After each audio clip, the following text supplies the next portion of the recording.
incluye dentro de todo el programa de la iniciativa Hospital Amigo del Niño, pero es bien importante porque es el periodo en el que luego el niño deja de estar en lactancia materna exclusiva y pasa a comer. ¿Qué entendemos por alimentación complementaria? La alimentación complementaria se refiere a todos los nuevos alimentos que el niño va a ingerir a partir de los 6 meses de edad, que van a complementar a la leche materna, pero que en ningún momento le van a sustituir. Cuando la leche materna por sí sola ya no es suficiente de cubrir, que cubra los requerimientos energéticos y calóricos del niño. Se refiere a los alimentos, no a las leches maternizadas, sino al alimento que el niño va a ingerir. Porque llega un momento en que la leche materna por sí sola ya no cubre el 100% de los requerimientos energéticos del niño. ¿Qué factores influyen en el crecimiento de un niño? Son 3 los factores que influyen en el crecimiento de un niño. Factores genéticos, que son dados por la mamá y el papá. Factores reguladores, que son las hormonas y los factores de crecimiento. Y los factores ambientales, que es la nutrición, el estado de salud, la condición socioeconómica y el nivel socioeconómico. ¿Cuál es el más importante de los 3? Antes decían que era el factor genético, ahora no estamos seguros de que sea eso. Yo creo que es la composición equilibrada de los 3 factores lo que determina que el potencial genético de un niño se manifieste. Porque si falla cualquiera de estos, el niño no va a presentar su potencial genético en lo máximo. Dentro de cuáles está la alimentación complementaria, dentro del tercer factor, que es el ambiental, dentro de la nutrición. Lo que les estaba diciendo, para que el crecimiento sea normal y se manifieste todo el potencial genético, es necesario una adecuada situación psicosocial, un adecuado estado de salud y que tenga una nutrición suficiente. Existen 3 periodos de máximo crecimiento dentro de los seres humanos. El primer periodo es durante la etapa gestacional. Las velocidades de crecimiento son sumamente altas. Es por eso que los controles durante el embarazo deben ser periódicos. Es por eso que se vigila la situación nutricional de la madre. El segundo periodo de crecimiento máximo son los 2 primeros años de vida del niño y especialmente el primer año de vida, en que nosotros sabemos que el niño tiene parámetros exactos de crecimiento en lo que se refiere a peso, a perímetro cefálico, a talla. Sabemos que el niño los 4 primeros meses tiene que subir de peso entre 750 y 1 kilo. Sabemos que de los 4 a los 8 meses va a subir de peso 500 gramos por mes. Y sabemos que los últimos 4 meses sube por mes entre 250 a 300 gramos. El niño duplica su peso de nacimiento al 4.º mes y triplica al año de edad. Entonces, ¿por qué es el control mensual que lo hacemos? Porque no es que solamente es el control mensual del mes, sino que tenemos que vigilar cómo se está alimentando el bebé y si está cumpliendo con los parámetros nutricionales. No estoy ahorita hablando del perímetro cefálico ni nada de eso. Se debe crear en esta etapa una conducta alimentaria adecuada, que no es sino el comportamiento normal del niño en relación a los hábitos alimentarios, a la situación alimentaria, a la preparación culinaria y a la cantidad de alimentos.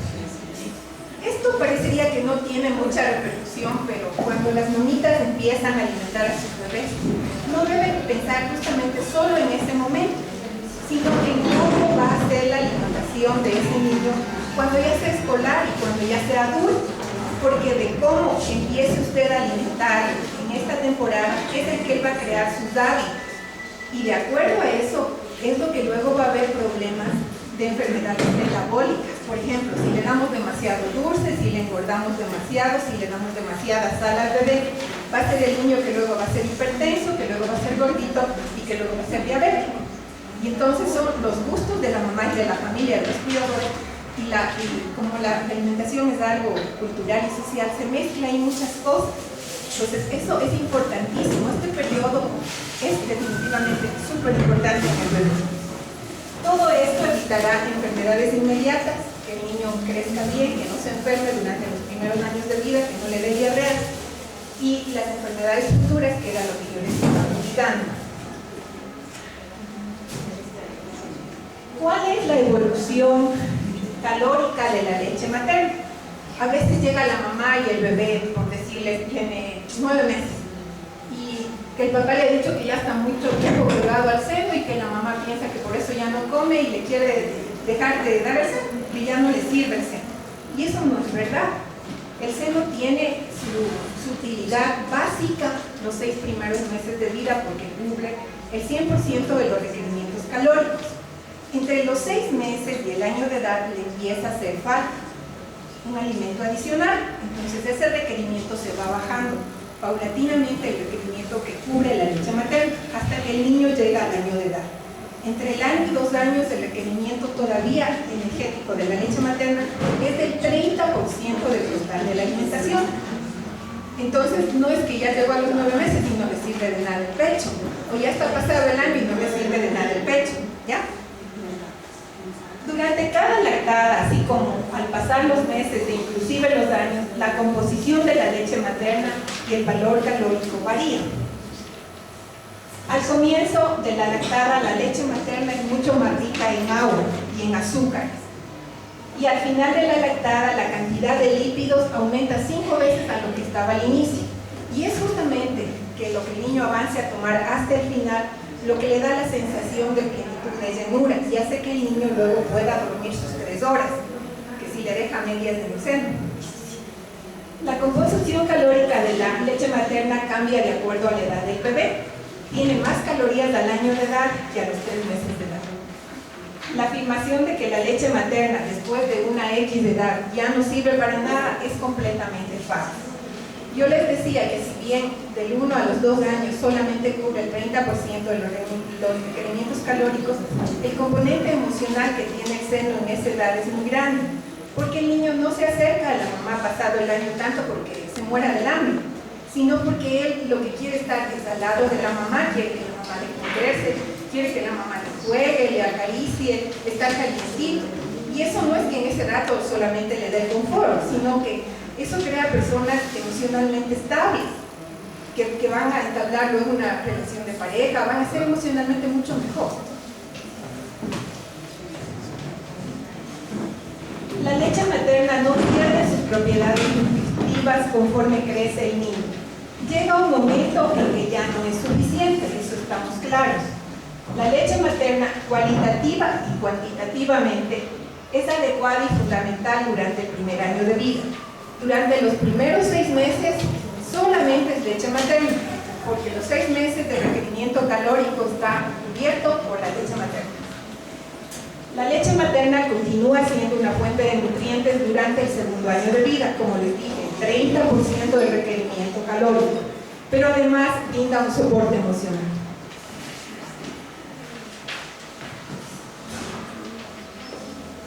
¿Cuándo empezamos la alimentación complementaria? ¿Por qué la empezamos?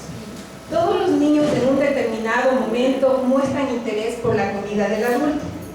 Aquellas personas que han sido mamitas, cuando el bebé ya tiene entre 4 y 5 meses y está sentadito cuando los papás están comiendo, el bebito comienza a ver desde el rato que come.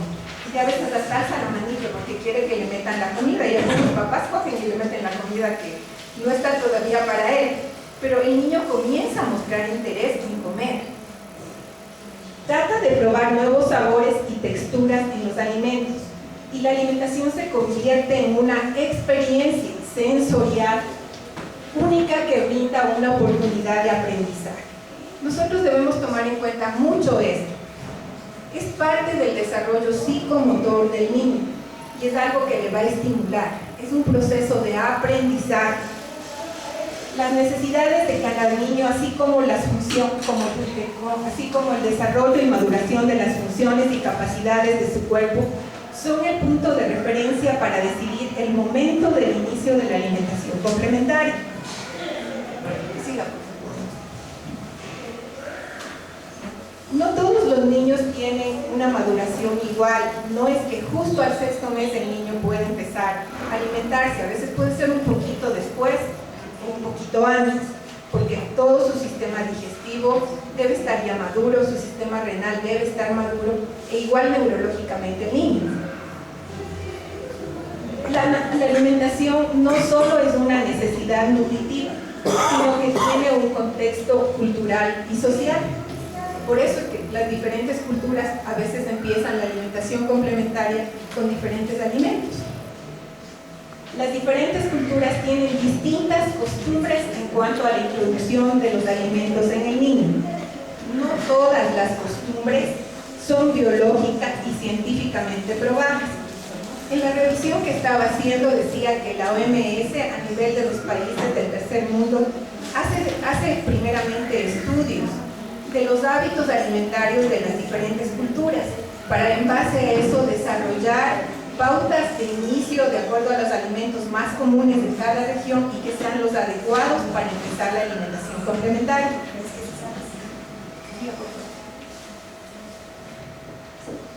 La transición de la leche materna exclusiva a la alimentación complementaria, ¿qué periodo de vida abarca? Abarca desde los 6 meses hasta los 18 y 24 meses.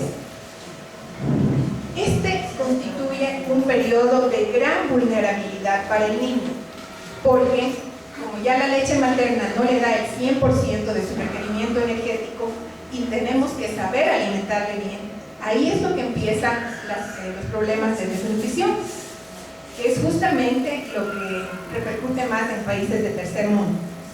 Y uno cuando ve en la consulta, cuando es pediatra, ve que por ejemplo las indígenas son más fanáticas del seno y los niños mantienen curvas de crecimiento mejor.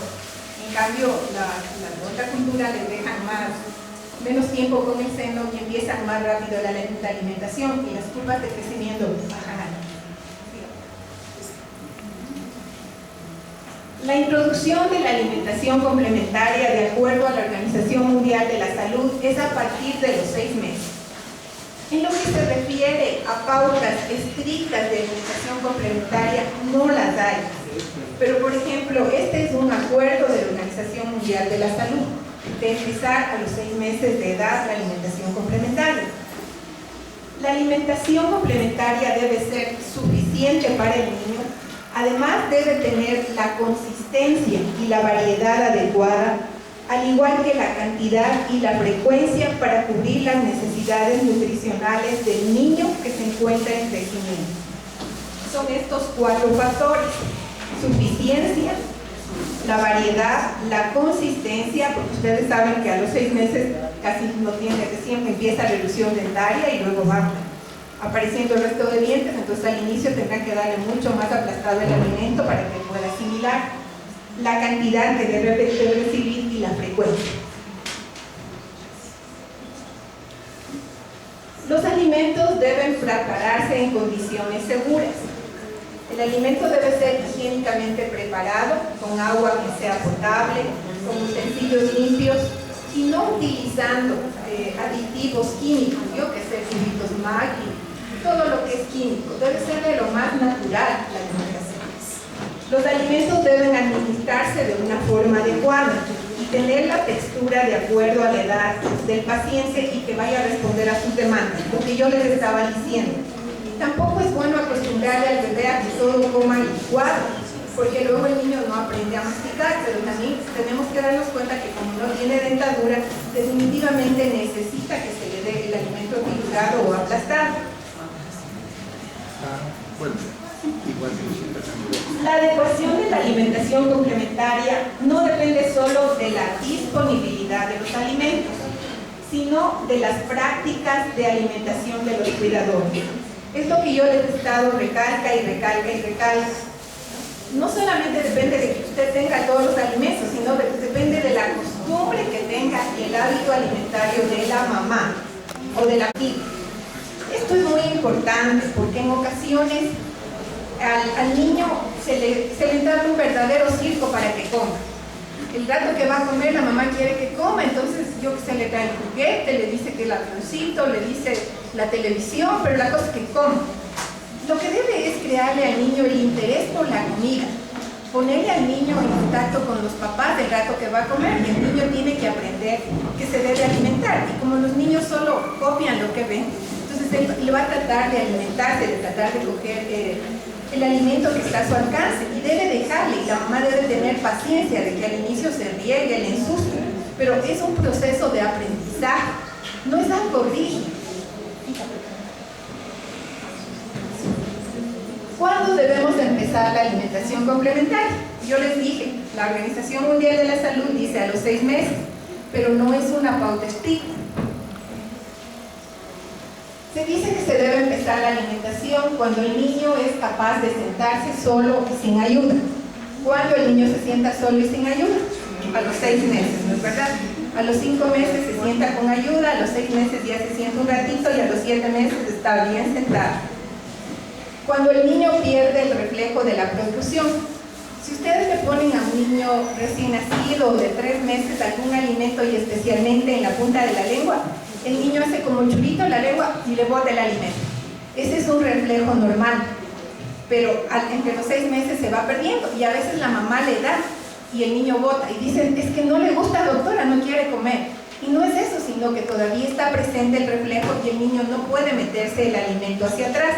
Entonces tiene que tener paciencia, que poco a poco este reflejo va a ir disminuyendo o meterle el alimento un poquito más atrás. Cuando el niño muestra interés por la comida de los adultos, él nos está avisando que ya quiere comer. Yo les digo, está en la mesa y él está pendiente de que se llevan a comer un pancito el papá y él está que le sirve o la sopa o la fruta. Entonces le está avisando que ya quiere comer. Y cuando sabe mostrar signos de hambre y de saciedad, por ejemplo, el niño le está comiendo a otra persona alguna papita y usted le ve que el guau abre la boquita y como que se dirige a la comida. O el rato que ya no quiere el guau así y sencillamente le voltea la cara. Las personas que han sido mamitas saben que estoy diciendo lo que es verdad, ¿no es cierto? ¿Qué pasa cuando nosotros introducimos la alimentación complementaria muy tempranamente? Cuando el niño no está preparado, su aparato digestivo, su aparato renal, no está preparado neurológicamente. En primer lugar, interfiere en la alimentación del pecho. Si nosotros la introducimos precozmente, estamos obstruyendo el proceso natural de la lactancia, disminuye la cantidad de leche de la mamá, pierde el interés por el seno, se nos va para abajo la lactancia.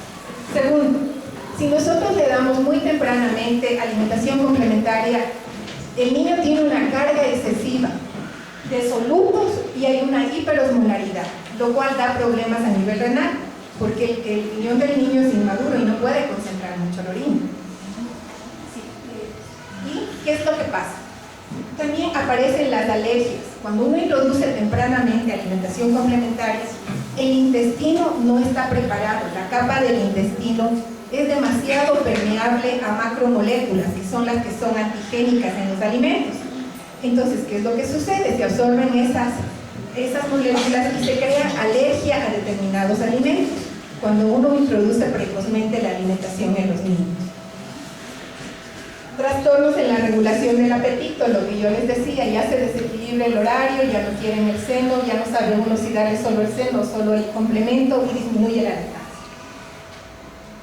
Se introduce constituyentes que pueden ser perjudiciales al bebé, se les da ya sal, se les da ya azúcar, se les da ya miel, que no es bueno para el desarrollo que tiene el intestino del niño, y se utiliza aditivos y contaminantes que a la final resultan alergénicos si se introduce precozmente. ¿Cuáles son las pautas generales?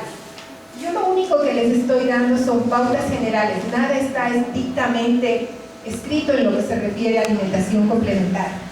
Las pautas generales en la introducción de la alimentación complementaria son: los alimentos deben introducirse uno a uno. Esto es lógico. Si nosotros estamos recién haciéndole probar al niño los alimentos y le introducimos una mezcla de alimentos y resulta que al niño le hace daño el alimento y luego no sabemos a qué diablos hizo daño, ¿no es cierto? Entonces se dice que, por ejemplo, usted empieza con papitas de fruta, le da una papilla de fruta de guineo, de banano, le da 1, 2 días, 3 días, ve que no le hace daño y puede introducir otra fruta. Y después usted decide mezclar las frutas, mezclar con legumbres y así sucesivamente, probándole 2, 3 días viendo cómo tolera el niño. Segundo, Nosotros tenemos que tener mucha paciencia porque se debe empezar por cantidades pequeñas y luego ir aumentando. Esto es súper importante porque la mamá siempre pregunta en la consulta: y doctora, ¿cuánto le doy de la papilla? Y doctora, ¿cuánto le doy de tal cosa? De la sopa. Exactamente quiere saber la cantidad. Entonces, cuando uno comienza a introducir los alimentos, al inicio el niño no le va a coger mucho. Y usted tiene que probarle con el alimento e ir aumentando. Uno, porque recién está conociendo el niño y está probando. Y dos, porque al inicio, durante este periodo, la capacidad gástrica del niño todavía es muy pequeña. Y esto tiene una importancia bien grande, ya les voy a indicar por qué. Porque en muchas ocasiones se necesita fortificar las papillas de los niños para que en pequeña cantidad haya mayor cantidad calórica, porque se fortifica con aceites. Es importante que la textura del alimento sea adecuada, es lo que les he estado indicando. Tenemos que ver si le damos licuado, parcialmente licuado, si le damos triturado, si le damos aplastado, o si le permitimos que el niño coja todo el platanito y él mismo intente comerse, dependiendo de la edad en la que esté, que tampoco sea peligroso para el niño. Permitir que el niño interactúe con el alimento, es lo que yo les estoy indicando. Sentarle a la mesa al niño junto con los adultos y permitirle que así como usted le da la cucharita, el niño también intente coger, aunque desperdicie, aunque se ensucie, aunque haga un relajo todo el sitio donde él esté sentado. No hay que obligarle a comer al niño, porque luego de ahí empiezan agresiones a querer comer y aparte de eso manipulaciones hacia la mamá o hacia el cuidador que intenta darle de comer. El niño sabe que eso le molesta y que le estresa y justo deja de comer. Y iniciar la alimentación a partir de los 6 meses en que está el niño ya preparado para empezar. ¿Cuáles pautas también son importantes dentro de la introducción de la alimentación complementaria? Siempre se debe dar el alimento después de darle el seno. ¿Qué saben hacer muchas mamitas? Le dan el seno como que fuera el postre de la comida. Entonces lo que hacen es disminuir la producción de leche de ellas. Se debe dar primero el seno y luego darle la alimentación complementaria. Evitar alimentos alergénicos, ya les dije. Después voy a hablar un poquito más de los alimentos que son alergénicos, pero ya les dije. Si le dan a un niño alimentos que son alergénicos con un intestino que todavía es inmaduro, ustedes van a crear un niño alérgico a muchísimos alimentos. Los alimentos deben ser preparados de manera higiénica. También les expliqué, si no están preparados con condiciones higiénicas adecuadas, el intestino todavía es inmaduro, el riesgo de que les dé una diarrea infecciosa o parasitaria es alto. Los alimentos tienen que ser naturales. Esto es súper importante. Yo creo que hemos perdido, dada la nueva cultura, que la mujer trabaja, que ya no está en la casa tanto tiempo. Entonces ahora compramos cosas que están ya preparadas. Las mamás, cuando uno le dice, dele papilla de frutas, rapidito piensan en comprar los Gerbers. Y ahora, como es tan fácil comprar los Gerbers y ya no son tan caros, no se dan cuenta que nosotros tenemos todo el año fruta de todo tipo y es de la mejor calidad. Entonces a la mamá hay que motivarle a que utilice cosas naturales. Antes las abuelitas empezaban con cosas muy naturales, pero ahora nosotros ya no, es por toda esta cultura y por toda, entre comillas, modernización que tenemos. No dar ni exceso de sal ni azúcar. Es la mamá la que le da el gusto al niño. Si la mamá es salada, le pone salado al guau, le da más sal en la sopita, que le falta la papita. No, al contrario, deben ser las cosas desabridas. E igual el azúcar o la miel que utilizan. Es la mamá la que dice, no, es que la colada, es que el biberón, es que este jugo está desabrido y le pone más azúcar. Dentro de la alimentación complementaria también es importante hablar de lo que siempre las mamás les preguntan. ¿Le puedo dar la leche? ¿Le puedo dar el huevo, doctora? ¿Le puedo dar tal cosa? La alergia a los alimentos, ¿qué es la alergia a un alimento? La alergia a un alimento es una reacción inmunológica que tiene el cuerpo a un componente extraño, generalmente proteico, de un alimento nuevo que se le introduce al niño. Como yo les dije, el intestino del niño como que es mucho más permeable a macromoléculas, que son estas moléculas que son las proteínas de los alimentos alergizantes, entonces ingresa al organismo como un antígeno. El organismo, para protegerse, produce anticuerpos, inmunoglobulina E, inmunoglobulina M, inmunoglobulina G, y desata reacciones alérgicas. Los síntomas pueden ser muy variados, desde síntomas simples del aparato